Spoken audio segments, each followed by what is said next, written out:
Hey Internet, welcome back to What's the Points? I'm Mike. Today I wanted to talk to you about the Citi Strata Elite card and why you might want to pick this over other premium travel cards. And in particular, Citibank's own American Airlines Executive World Elite MasterCard. So if that sounds interesting, please like, subscribe, stick around. Let's dive into it. This has been a very busy year 2025 for new premium and refreshed premium travel cards. Amex with their Platinum card and Chase with their Sapphire Reserve card have made some pretty significant changes, and not all for the better. The game has gotten more complex. That's the only thing that we can say for sure. By contrast, though, I've really come around to the Strata Elite. I had kind of joined the chorus of haters, if you will. I was definitely pretty lukewarm on the card. The credits didn't really make sense to me, and I felt like it was a missed opportunity to really compete more aggressively with Chase and Amex and kind of differentiate themselves a little bit more. But something interesting happened. For those of you who've been following the intricacies of this game, you probably noticed that Citibank this year massively tightened up their rules around product changing. In the past, they had easily the most permissive policy. You could basically product change any of their credit cards to any other product, regardless of whether it was a co-branded airline or hotel card. Well, now, and actually, do they have any hotel cards? But in any case, I then got stuck with two American Airlines cards. I did not need two cards. So very recently, there have been reports, and I stumbled on this accidentally. I was calling, actually, I was going to change the card to the new AA Globe card.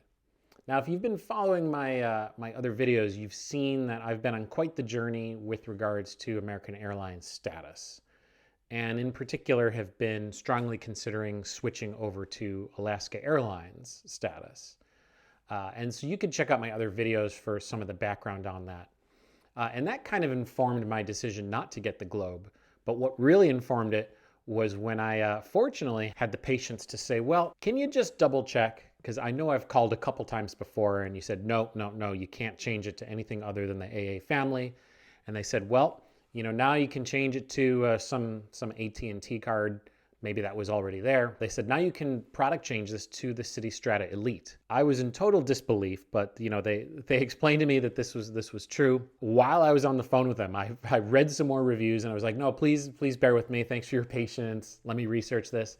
And I decided, you know, what the heck, let's go for it. So I product changed to it. I'm happy that I did, because even if I don't keep this card, now I have a downgrade upgrade pathway between Citi's other ThankYou points, and in particular their double, well, not just the double cash, but specifically the custom cash, which is a very powerful tool to have in your wallet. And I would very gladly welcome having a second one of those. But the reality is that the ThankYou points ecosystem has been really growing in terms of the scope and its effectiveness. The biggest news, of course, this year was adding American Airlines as a direct transfer partner. But more quietly sneaking up on this, in fact, I saw just today, November 25th, 2025, the latest coffee break episode from Frequent Miler. They covered hotel transfer partnership options with Citi. And so this was a good education for me, because it showed that there is some interesting opportunity for outsized value. The long and short of it is that it's still kind of, these programs are still kind of niche. So let me highlight a few. The one that they called out as being the most potential for outsized value was Preferred Hotels, their I Prefer program. And you'll note that Citi points transfer at 1 to 4. And so this gives you an average cent per point, according to them, of over 2 cents. And if you cherry pick some of the best redemptions that they've seen, all the way up to about 4 cents. So that rivals Hyatt. On the other hand, they have a very small footprint. And then coming in second to that was the Leading Hotels. Leading Hotels is interesting because now, strangely, you can get status with them by holding the American Express Platinum card. So if you already have that, that's a good example of how you can have multiple premium travel cards, and sometimes they actually work together. between having AA as a transfer partnership, which has loads of opportunity for domestic and international outsized value with very flexible redemptions and cancellation policies, you now also have some very interesting possibilities of getting unique outsized value with some of the hotel transfer programs that are available. Given this backdrop, I thought this is a great opportunity to compare this very specifically to the AA executive card. The Cliff Notes version here is that if you fall into one of two camps, I think you should keep your AA executive card, not that you can't have both. To me, since I'm already moving over to Alaska, to me now having the Citi Strata Elite gives me actually more incentive to downgrade my executive card to a different AA card, because I do want to maintain at least one card. But so those two camps would be A, you need to have the unlimited lounge access, particularly if you travel with family a lot. The second reason would be because you're chasing AA status. I think if you're doing that, you kind of have to have this card, because if you're flying often enough, you have status, you probably also would care about having lounge access. That would be my guess. But even if you don't, you still have the Globe card. And without getting too much into that card, does have the opportunity through flying to earn up to 15,000 loyalty points in comparison to the 20,000 max loyalty points that you can earn towards status on the executive card. So if you're someone who kind of cares about status and you're frequent enough that you want to have some of those lounge passes that you get with them, but don't want to have to stomach the fee, I think that's also a valid option. Yeah, those are your two basic camps: frequent flyers who need lots of lounge access or need to maximize their potential for earning status. Now, if you're not, then there are considerable advantages, and they have the exact same $595 annual fee, but the perks and credits and earning structure that they come with are very different. The credits I've really come to warm up to because, for one thing, they're very easy to track. They're mostly annual credits, and there's only really a couple of them that I think are worth paying attention to. One of them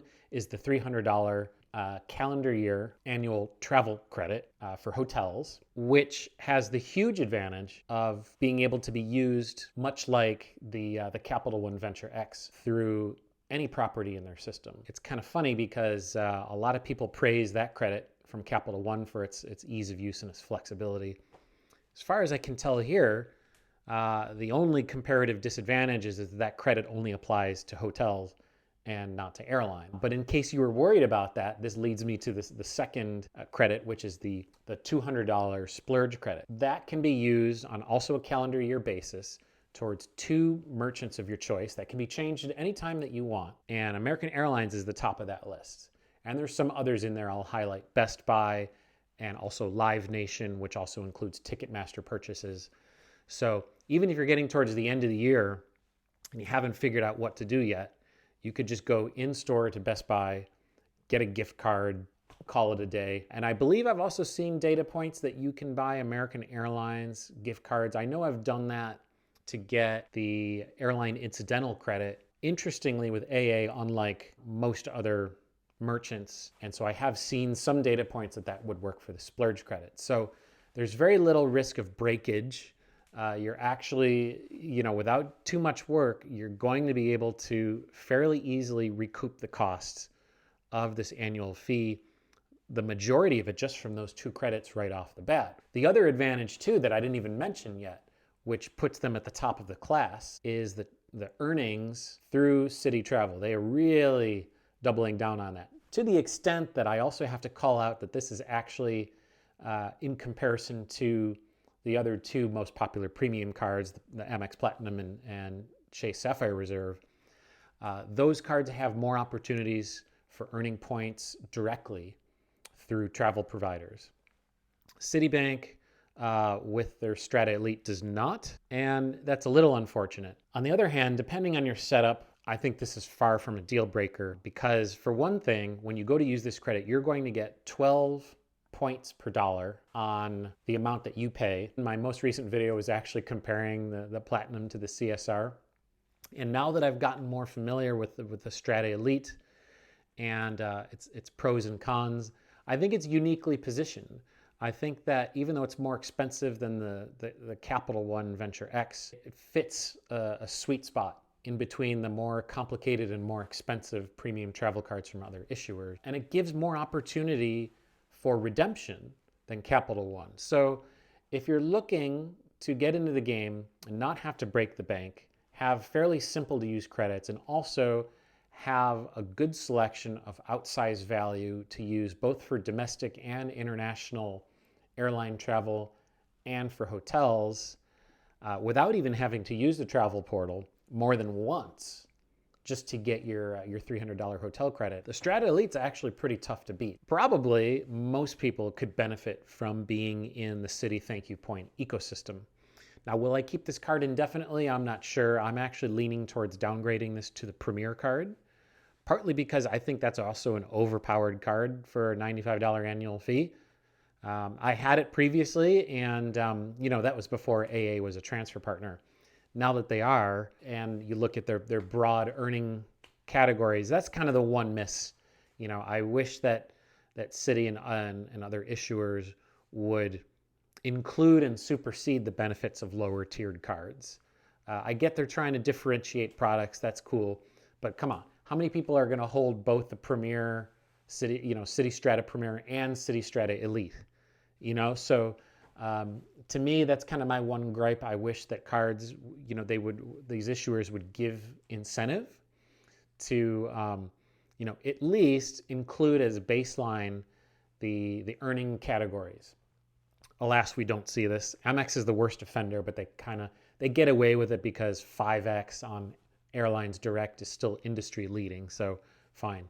They really want you to keep that gold card, and in that case, I get it. Gold is a different enough product that it does go with the platinum. But in this case, yeah, I don't. I know I've seen some other videos with people saying, oh yeah, well you could include multiple types of strata. Now there's 3 kinds. There's the no annual fee version. You could include multiple in your setup, but I think if you were going to run a trifecta, you'd want to have the double cash for 2x catch-all.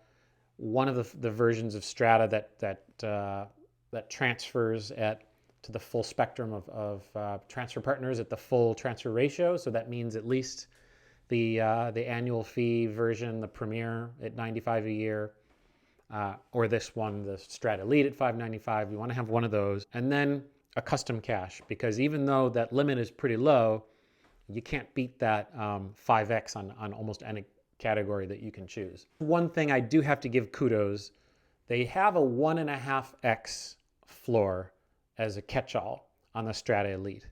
And I think that's very interesting because that is positioning it as perhaps a little bit of competition to the Venture X. You're still going to get 50% more than almost any other card out there for your general catch-all, having that 1.5 instead of 1. But I think that's very interesting. I think it's an underrated benefit, and maybe it doesn't move the needle tremendously, but it's nice to know that I have more options now of cards that can be used in any situation. Take a look at this card. I'm just a fan of what they've done. I'm a fan of how it allows you to still stay active. The American Airlines system and have access to 4 lounge passes per year, allow you to transfer your points to AA as needed, but then you can keep them as thank you points until you actually need to use that, because maybe you'll stumble upon a really great hotel redemption, or maybe to one of their unique transfer partners. And just really quickly, they actually have quite a few that I didn't realize there was this many compared to Chase. But you've got Eva Air, which are a Taiwan-based airline and are known to have better award availability than through their partners. Qantas, there's Qatar, Thai Airways, which I don't know anything about, Turkish Airlines, which is interesting, and Virgin. I didn't even know Virgin wasn't, because everyone else seems to have them. So there's also Avianca, Cathay Pacific, Etihad, and Aeromexico. So some very interesting choices there that Chase doesn't have. Chase, I think it's really, if you're not in the Hyatt game or the Air Canada game, although that's a good partner. Yeah, it's interesting to see how maybe you're better off. Certainly AA miles have more potential for outsized value than United miles. So in that sense, especially if you're not Team Hyatt, that might be all the more reason why the ThankYou point currency might work a little bit better for you. Maybe the sweet spot between simplicity, opportunities for high value redemption. So thanks for watching, everyone. Would love to hear your thoughts on this card and Citibank in general. I know their customer service is not always that great. That's something I didn't mention yet, but hopefully they'll have dedicated support. That's another thing that you get sometimes with, I know Capital One has had challenges with their support, but it seems like they have dedicated staff for VentureX, and my take so far is that it seems like Citi is doing the same thing with Strata Elite. It's having dedicated reps and call centers that seem to be mostly US based and are more familiar with some of the intricacies of the program, so you don't get stuck overseas with your card on a fraud alert and not being able to use it. That did happen to me in Japan on my last trip with my executive card. So maybe the Strata Elite card will have better service, because actually I didn't see that necessarily with I didn't see a dedicated support staff for the executive card, which is disappointing for that level of premium card. So let's all take care of each other. Ciao for now.